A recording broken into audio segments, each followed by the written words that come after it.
Me-Wok Tribe is here for a presentation. They'll be coming for the Scouts at 1:30 on Wednesdays for the next 6 weeks. Awesome. This is for you, since you'll probably be busy at 1:30 on Wednesdays. Yes? Yeah. This is for you. And Carlos and Sonny and Junior are here. Yeah, take it away. All right. Matuk Satos Kati Hiama, Kanin Sing Kati Sokat Iton, which now are our friends. Ayumas, Nicole will talk more, for this beautiful day. Man, it's awesome up here. We live like this down the hill too, but when you're up here away from everything, besides all you guys here, it's cool. So we're gonna share some songs with you.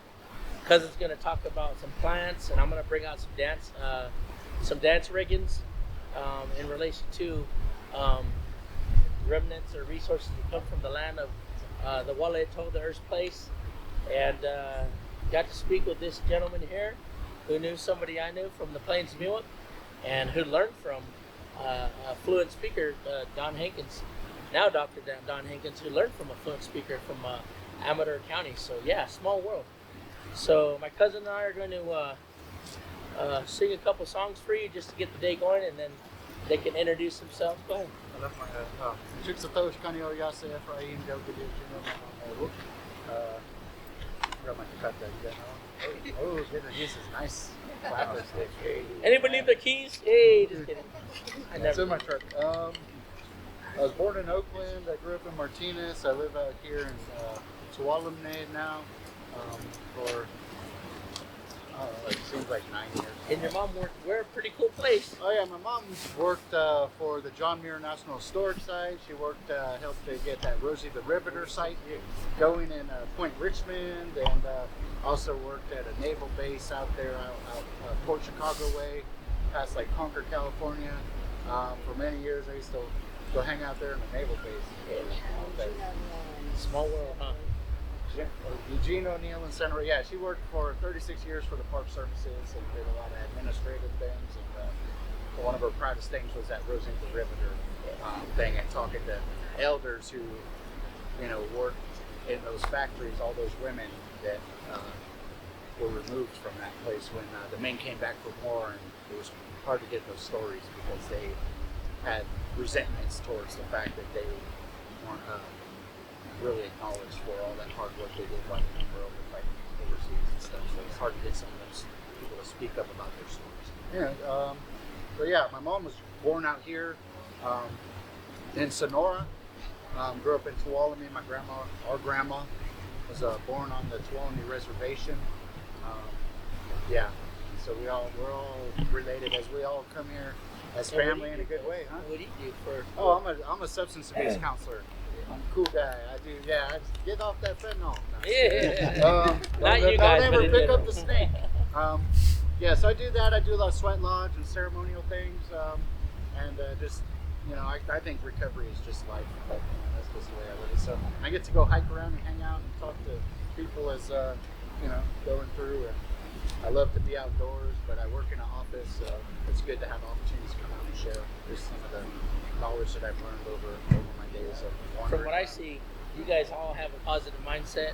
Being out here to be able to work in Haleto, the open forest, is healing within itself, within our cultural relationship and our spiritual way.